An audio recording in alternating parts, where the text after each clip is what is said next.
so the amount of interest that there was, the subsistence use, the amount of value and the connected economy of the tribes in Buffalo was absolutely the whole lifeblood of the tribes.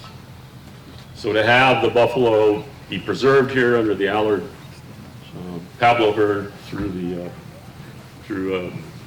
Little Prairie Falcon's work, and that family is so important to know that we were the ones that helped preserve. They have the largest conservation herd of buffalo at the turn of the century on this reservation. Have it taken, have the land taken, and then brought back, and then now have it all restored back to us. It's a complete circle. It just can't be.